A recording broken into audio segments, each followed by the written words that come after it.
Smart Ideas avec Grégoire Borgholz. Bonjour, bienvenue. Bonjour. Vous êtes directeur des opérations de Picnic France, Picnic entreprise néerlandaise créée en 2015. C'est quoi, un supermarché en ligne, on peut dire ça comme ça? Picnic, c'est un supermarché en ligne. Donc on propose les produits d'un supermarché au prix d'un hypermarché et on les livre gratuitement chez nos clients sur une fenêtre de 20 minutes. Sur une fenêtre de 20 minutes. Donc on est vraiment dans cet enjeu de rapidité. Alors, Pas de rapidité, justement. Alors, en fait, c'est un enjeu de précision. Donc, de précision, sur une fenêtre de 20 minutes. Une fenêtre de 20 minutes, J+1. D'accord, ok. Avec donc l'enjeu de la livraison qui est important. Comment les courses sont-elles livrées et comment vous liez ça à des objectifs environnementaux ambitieux? En fait, le pari de Picnic, c'est d'offrir les prix les plus bas, donc les prix d'un hypermarché. Et donc c'est la première fois que les Français peuvent avoir les prix d'un hypermarché, voire moins cher, livrés chez eux, donc gratuitement. Et comment on fait ça? C'est en organisant des tournées de livraison. Donc on livre une douzaine de personnes. Aux Pays-Bas, c'est jusqu'à 15 parce qu'on a plus de volume. Et ça nous permet en fait de mutualiser les coûts de livraison et d'avoir les prix les plus bas. En plus de ça, on livre tout le temps en véhicule électrique. Et donc ça nous permet d'avoir un bilan carbone qui est assez... livraison 100% électrique, des voiturettes qui sont assez petites, c'est ça? Pourquoi ce choix? Qui sont très étroites, oui. Donc en fait, le but, c'est de pouvoir livrer dans des hypercentres. Donc par exemple, aux Pays-Bas, on livre dans le centre-ville d'Amsterdam, on livre à Lille, un jour on livrera à Paris. Et le but, c'est de pouvoir faire des livraisons urbaines, mais aussi périurbaines, voire même en campagne. Lutte contre le gaspillage aussi, ça c'est un enjeu qui est très important quand on parle évidemment d'alimentaire, d'agroalimentaire. Comment vous adressez cet enjeu? En fait, nos clients font leurs courses. Donc, par exemple, si vous commandez aujourd'hui, vous avez jusqu'à 23h. Donc je peux commander jusqu'à 23h. Jusqu'à 23h et on vous livre demain à partir de 14h. Donc, on a une quinzaine d'heures pour préparer nos livraisons.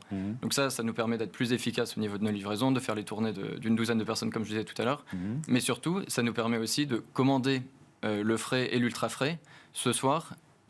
Et d'être livré pendant la nuit, préparer les commandes le lendemain matin et de les livrer l'après-midi. Donc si on prend l'exemple d'une baguette de pain, par exemple, ce soir à 23h, on sait combien de baguettes on va livrer demain.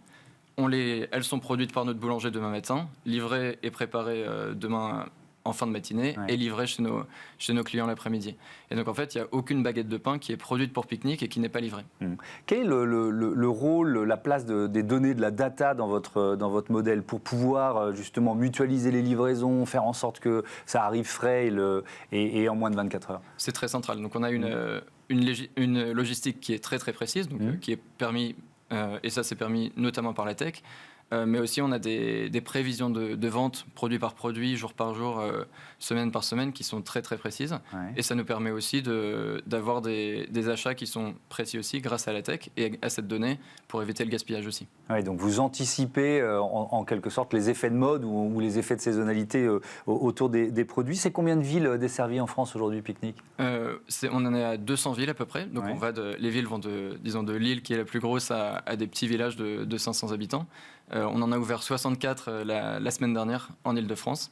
Et donc pour revenir sur notre histoire en France, on a commencé à peu près 2 ans à Valenciennes. Ensuite, l'année dernière, on s'est concentré sur l'expansion dans le nord de la France, dans les Hauts-de-France. Donc on est dans toutes les grandes villes des Hauts-de-France. Et il y a quelques semaines, on a ouvert l'Île-de-France. Donc pas Paris, mais donc pour le moment, c'est plutôt la Grande Couronne et le sud-est de l'Île-de-France. Quand on ouvre une région, c'est quoi? C'est des hubs, c'est des entrepôts? Comment ça fonctionne? Donc on commence par ouvrir un gros centre de préparation de commandes. Donc le nôtre en Île-de-France, c'est à Moissy-Cramayel. Et ensuite, on ouvre des petits hubs, donc entre 1000 et 2000 m², qui vont avoir vocation à servir une zone de chalandise d'environ 150 000 ménages.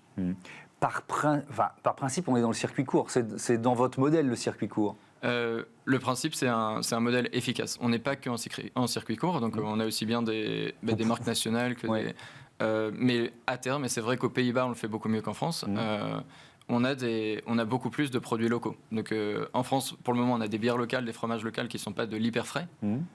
Mais aux Pays-Bas, on a des tomates et des salades locales aussi. Donc ça veut dire des partenariats à monter aussi avec des exploitants, avec des artisans locaux? Exactement, oui. Donc là, ce qu'on fait aujourd'hui en France, et la capacité qu'on a au niveau de nos équipes, c'est justement d'avoir des partenariats avec des produits locaux, mais de produits non frais. Donc comme je disais tout à l'heure, par exemple des bières, qui sont assez faciles à stocker, et donc sans savoir vraiment où on va, on sait qu'on les vendra.